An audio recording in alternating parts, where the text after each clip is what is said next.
The only thing worse than living in New York City during an Avengers movie would be avoiding these 10 players that every single team needs to win in 2025 fantasy football. But before we could get into these 10 players, I would like to ask that if you guys do end up enjoying today's video, you make sure to hit that subscribe button down below while you're down there. Whether you are new to the channel or not, make sure to leave a like on today's video. And by the end of today's video, you guys will have a great understanding on why you need to be drafting these 10 players in 2025 fantasy football. So without further ado, let's get into today's video. We begin with the first player to discuss in today's video, and that is going to be Bijan Robinson, running back of the Atlanta Falcons, current sleeper ADP pick number 4 as the running back number 2. Now, last season, if you drafted Bijan Robinson was a huge reason as to why you potentially won your league. He was an amazing pick inside the first round. He finished as the RB3 in fantasy in PPR, and he was the running back 3 in terms of points per game.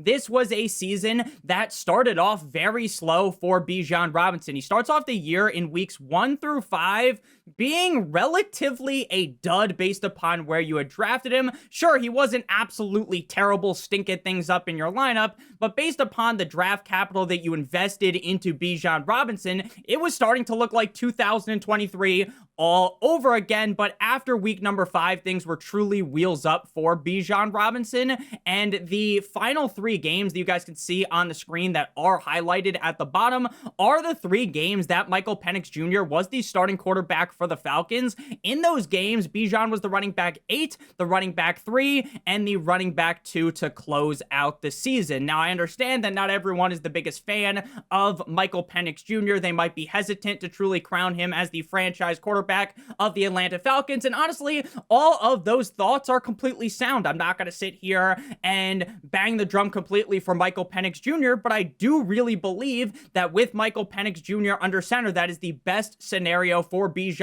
to succeed when you compare him to Kirk Cousins. And a lot of people were really nervous to draft Bijan Robinson last year, and they were really starting to voice their concerns after the first 5 games of last season. They were like, Nick, bad man Arthur Smith might be gone, but it's the same exact thing. But we ultimately saw this be a tremendous season out of Bijan Robinson.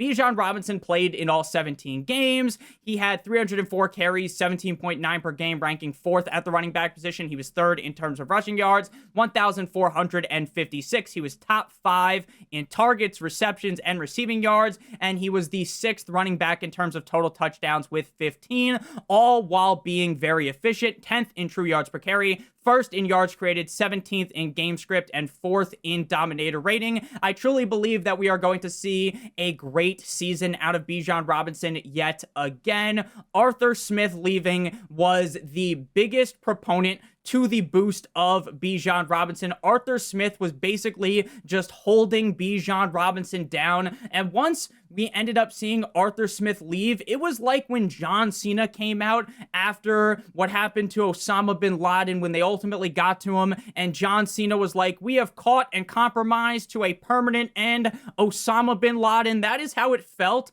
for Arthur Smith to leave Bijan Robinson alone. This guy deserves to be inside the first round. He deserves to be a top 5 pick in fantasy football. There is an argument to be made that he is the running back 1 in all of fantasy football. He's a great pass catcher, great running back all around, and I'm very excited to see what he does in this Falcons offense this season. I think what we saw towards the end of last season is what we need to get used to this year. I think Bijan Robinson has a great case to finish as the running back number 1. Next up, we move to Breece Hall. Now, Breece Hall last year, it was Bijan and Breece Hall going back-to-back Michael Jordan 96-97 in fantasy football drafts. Everyone was absolutely massaging the skin flute of Breece Hall last season, and if you did that, Breece Hall ended up leaving you cut up in a bunch of different dumpsters scattered around the state, right? If you drafted Breece Hall, you ended up getting absolutely shafted, and it didn't go well. But now you are getting a big discount on Breece Hall. It's currently coming off the board inside the 3rd round, the 10th pick inside the 3rd round, pick 34,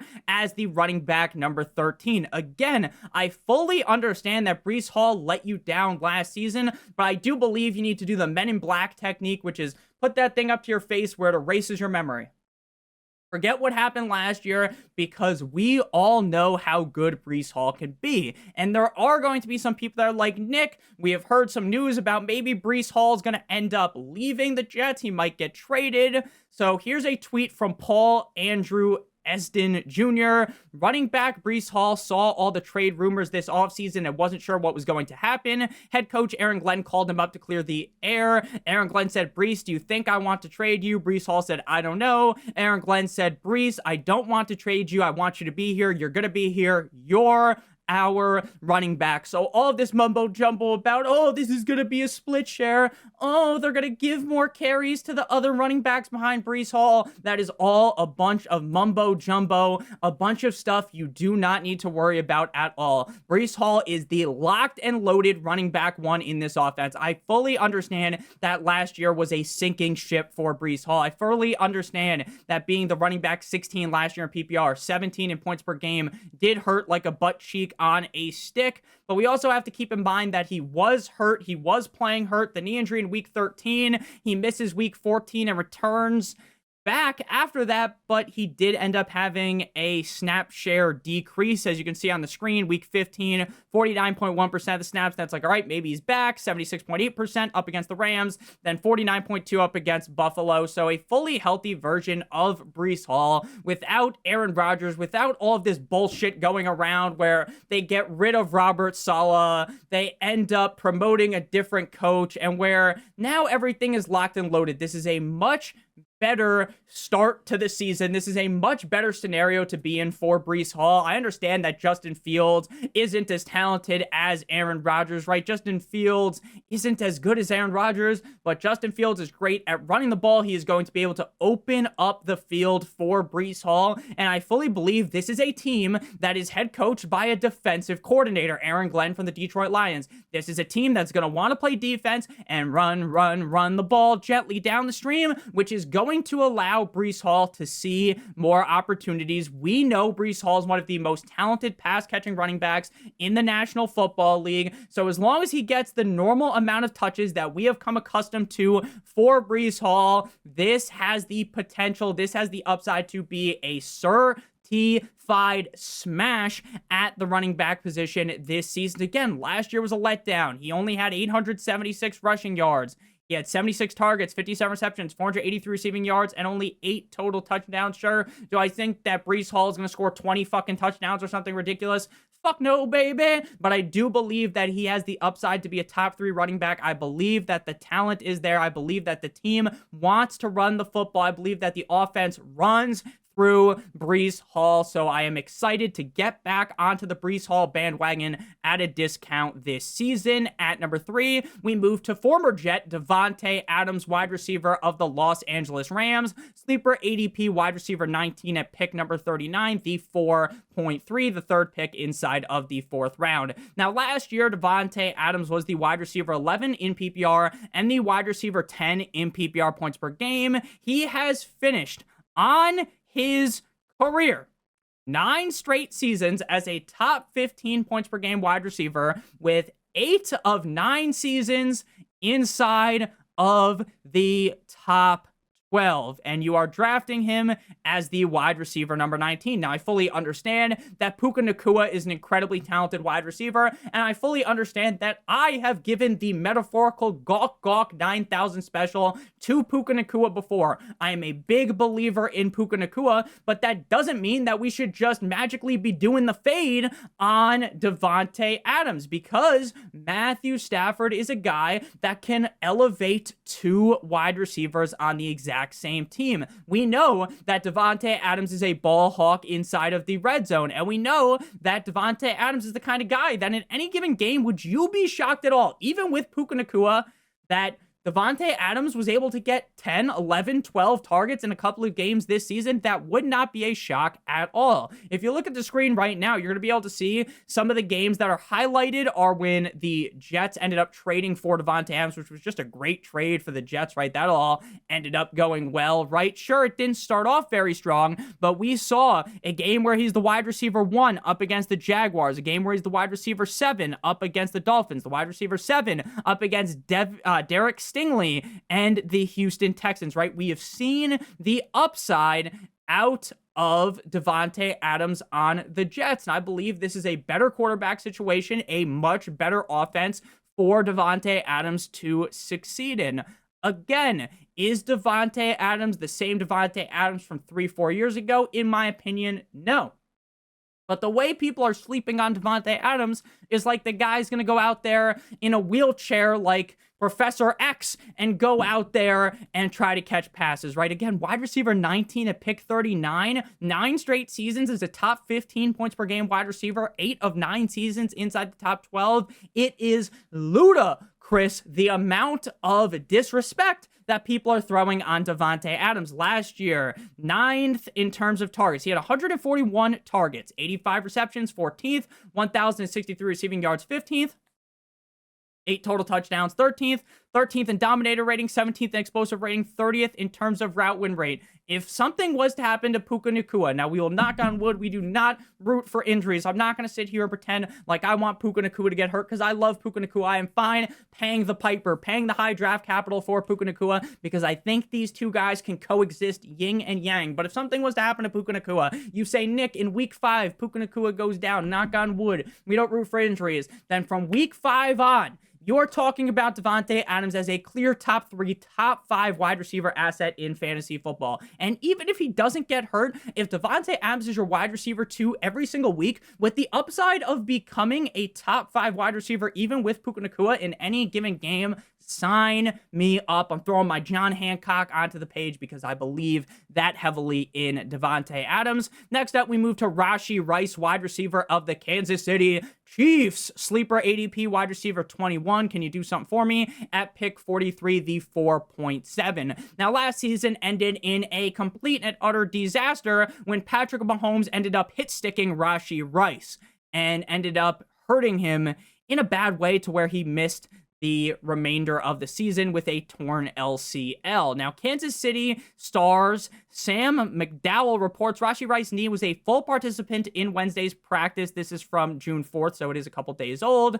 From what it's worth, McDowell also noted that Rice had a good day. Patrick Mahomes told reporters last week, so a couple weeks ago, that Rashee Rice has no limitations after suffering a season-ending injury in 2024. Rice, however, was held out of practice due to illness, but was back in action on Wednesday. All signs point towards Rice being a full go heading into week 1. The only worry right now is the legal situation. So, is that the best situation to be in? Of course not, but that is something that I don't think we could put too much weight into in June. If, say, Rashee Rice is just suspended for the whole season, then obviously we don't want to draft Rashee Rice, and obviously we will adjust when the information comes to us. As of right now, we don't have that information. I'm not even sure if the NFL will throw the book at him, how many games they will end up suspending him.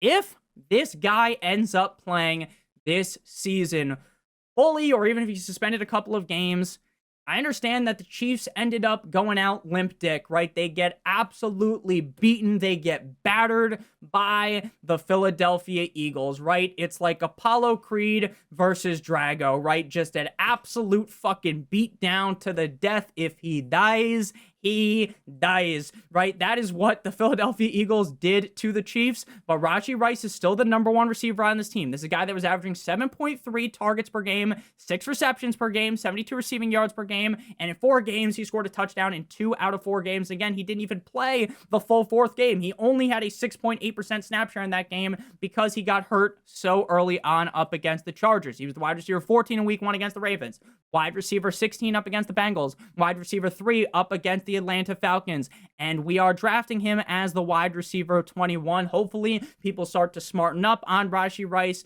and actually, I hope people don't.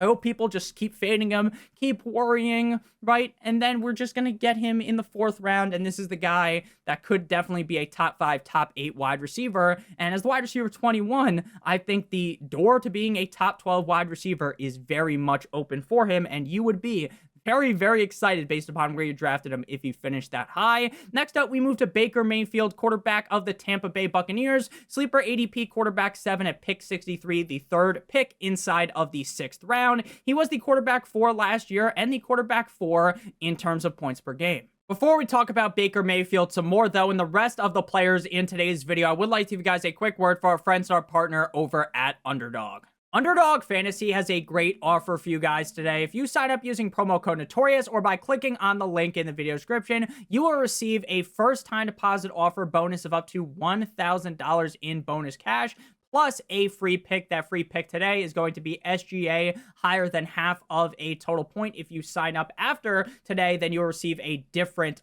player as your free pick. Make sure you guys do check out Underdog. They are my favorite place to do best ball drafts this summer. If you don't know what best ball drafts are, it's the best part about fantasy football. It's the draft and that's it. Their main tournament over on there, Best Ball Mania, $15 million in total prizes, $25 to enter. They also have smaller contests on there as well with smaller entry points like the Schnauzer, just $3 to enter. I love doing best ball drafts.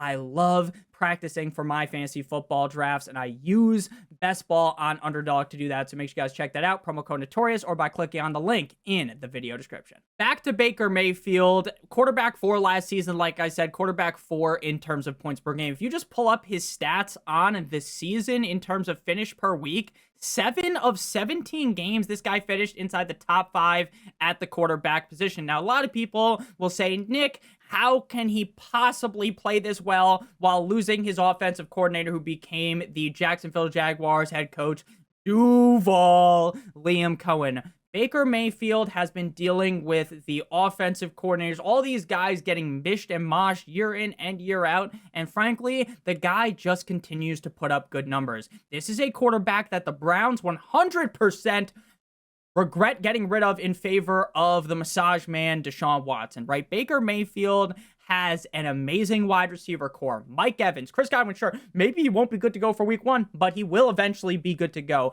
based upon what I have read. So Chris Godwin, Mike Evans, Egbuka, they have Jalen McMillan, who was a bit sneaky last season. They have Cade Otton, they have Bucky who can catch passes, Rachaad White who can catch passes, and Baker is a sneaky rushing quarterback. Now, he's not super sneaky where he's going to go out there like Kyler Murray and juke a motherfucker out of their shoes, like Lamar Jackson, Jalen Hurts, something like that, but he will lay down the hit stick. He will try to run through a motherfucker's face, and he is a guy that we know is going to throw the ball a decent amount because their defense isn't all that great, in my opinion. 5th in terms of pass attempts last year, 3rd in passing yards, 2nd in terms of passing touchdowns. He threw 16 interceptions, 60 carries for 378 yards and 3 touchdowns. Again, I fully understand, Nick, he threw a 7.2% passing touchdown rate last season. That is very unlikely to happen again, and I fully agree, right? I think you are going to peel back the passing touchdowns, but this is a guy that has rushing touchdown upside, and this is a guy that could easily throw 35-plus passing touchdowns yet again.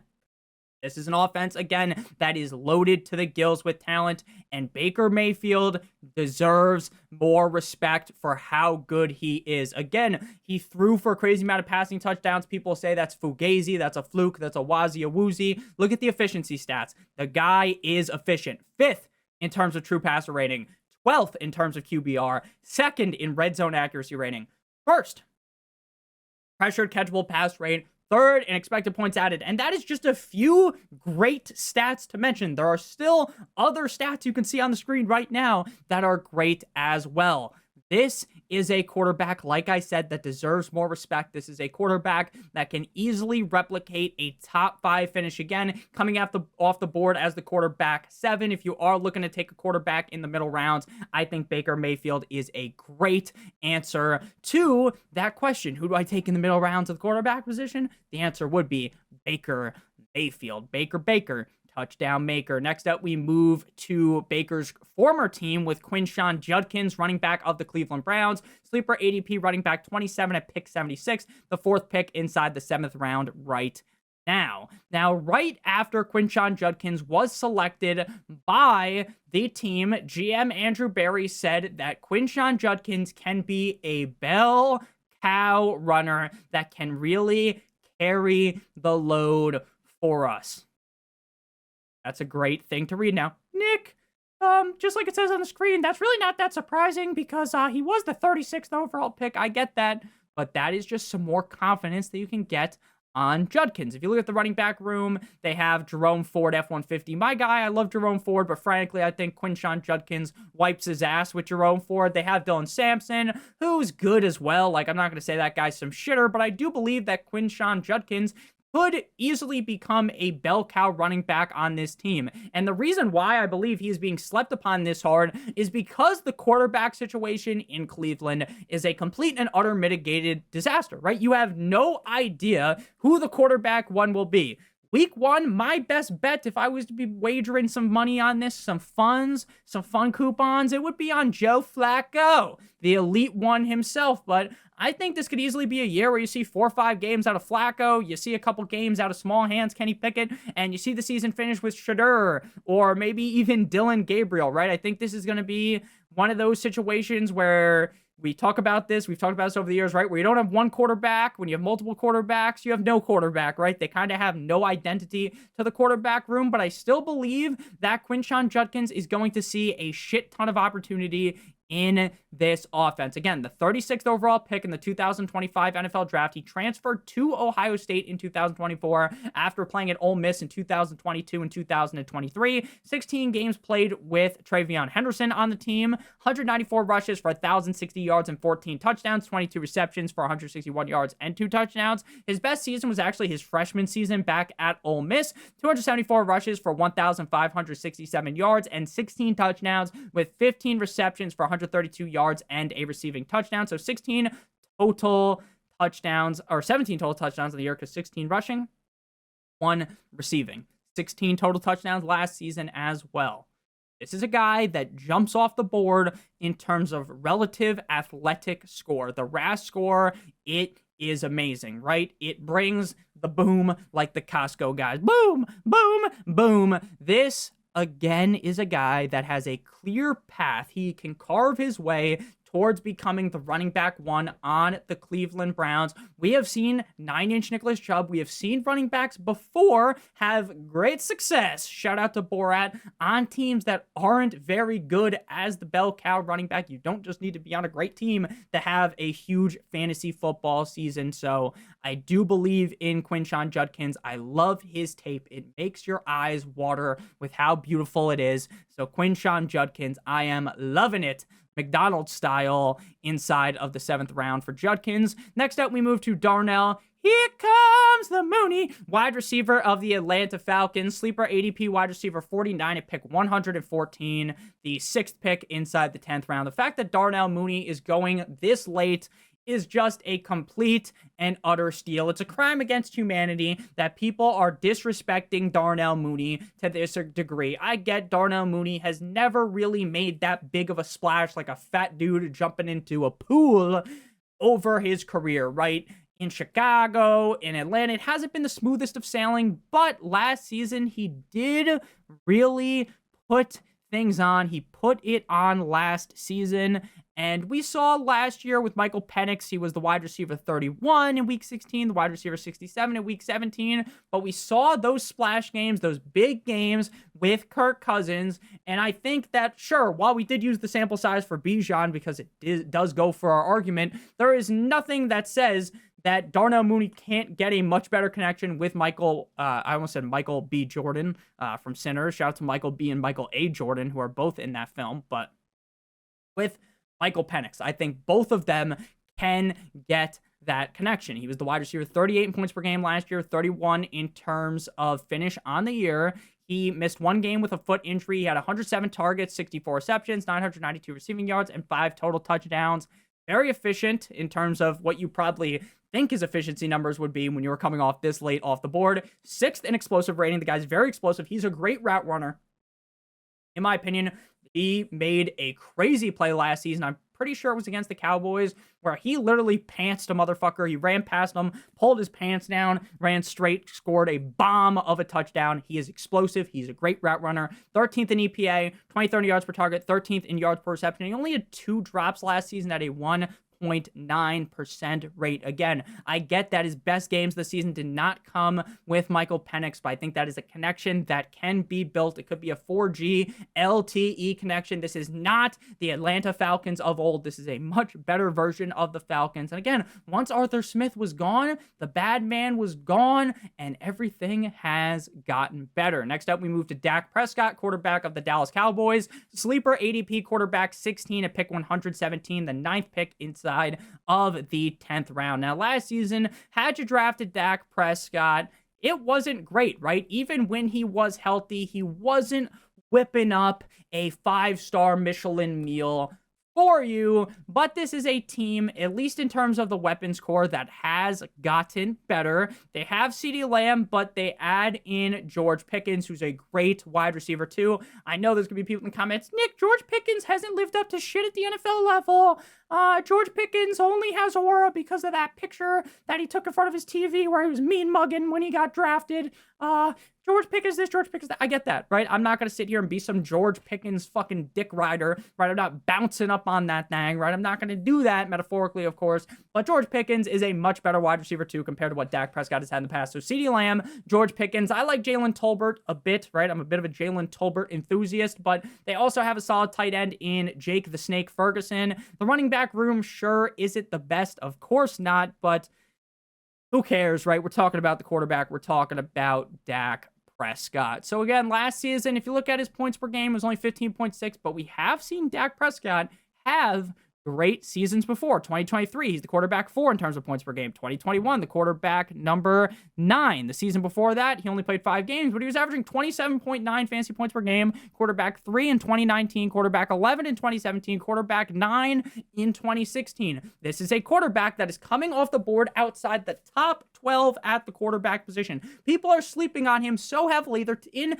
their fucking REM sleep on Dak Prescott because of one not so hot season. Plus, they got rid of that fat bastard, the Kool-Aid man, Mike McCarthy. So maybe things will get better in Dallas. Again, Dak has proven to us that he has top 5 upside weekly. He has proven multiple top 5 finishes at the quarterback position. Had he have not gotten hurt in 2020, we could have been talking about a top 5 finish again that season. I think he's a very safe bet to finish inside the top 12, and the fact you can get him outside of the top 12 at the quarterback position, to me, makes me ecstatic to select him. Next up, we got JJ, and we ain't talking about Justin Jefferson. We're talking about Jauan Jennings, wide receiver of the San Francisco 49ers. Sleeper ADP wide receiver 52 at pick 126, the 6th pick inside of the 11th round. Now, when it comes to Jauan Jennings' teammate, Brandon Ayuk, NBC Sports' Matt Moiko reports 49ers head coach Kyle Shanahan indicated that wide receiver Brandon Ayuk will start the season on the PUP, physically unable to participate. Ayuk is still rehabbing a torn ACL and MCL that he suffered in week 7 last season. He was not expected to be ready until mid-season. Not ready to go until mid-season. So Jauan Jennings has a wide open door. Love is an open door from Frozen, right? He has a wide open door. He's kicking the door down. Jauan Jennings is opening the door with force like he's a cowboy walking through those cool saloon doors that go like this after you walk through them, right? With aggression. John Marston, right? Jauan Jennings is the wide receiver 1 on this team. Ricky Pearsall's a little bit banged up as well. Now, again, maybe Jauan Jennings wants Brandon Ayuk, who has been notoriously not able to live up to the wide receiver 1 expectations on the team. Maybe he comes back and maybe he throws a bit of, he hits him with the 5-knuckle shuffle. He hits him with the RKO from Randy Orton from out of nowhere, right? Maybe that happens. But even then, you know what you do before Brandon Ayuk comes back? If you're petrified, if you're afraid, you're petrified. You know what you do? You trade Jauan Jennings when he's putting up top 24 numbers most weeks, when he's a reliable flex every single week. You know what you do? You ship him off to someone that'll buy into him. And then you know what you do? You sit back and you relax because now you don't have to deal with them when Brandon Ayuk's there. If you're worried, I'm not worried about Brandon Ayuk because Brandon Ayuk hasn't done diddly squat to make me believe. Make me believe that Brandon Ayuk is the wide receiver 1 on this team. Again, Ricky Pearsall is expected to be ready for training camp, but we shall see what happens with that scenario or Ricky Pearsall, not Brandon Ayuk. I think I said Ricky Pearsall, but Ricky Pearsall might not be ready for training camp. I know the reports are that he will be ready. I'm not as much of a doctor as Johnny Sins, something to monitor though. Jauan Jennings, again, in terms of efficiency, 20th in terms of route win rate, 17th in fantasy points per route run, 22nd explosive rating, 4th in contested catch rate, 27th in dominator rating. I know last season wasn't the smoothest of sailing for Mr. Jauan Jennings, but the upside is evident. The upside is crystal clear like your windows after you use some Windex, right? A bird will fly into that thing. It's so clear. Week 3 up against the Rams, Quinton Lake. It was Loot Lake for Jauan Jennings because he was looting up. Motherfucker scored 3 touchdowns, 11 receptions, 175 receiving yards. Wide receiver number 1 in that week. Week 10 up against the Bucs. Josh Hayes got hit with the Josh Haymaker. Wide receiver 15. Up against Tyreek Woolen. The wool was poured over his eyes. Wide receiver 7. Week 14 up against Kyler Gordon. Made him like Flash because he ran away. Flash Gordon, the savior of the universe. Wide receiver 6. Fantasy points that week. That was impressive that I pulled off that many random things to correlate from my brain. Wasn't even written down. That's smart, guy. That's with you. But really, Jauan Jennings, again, think we're to see more consistency. I love the schedule for the 49ers this year. I love Brock Purdy. So I like Jauan Jennings. So I believe the wide receiver 1 on the team that you can get as the wide receiver 52. Now I know, Nick, on Underdog, he goes way higher than that. Yeah.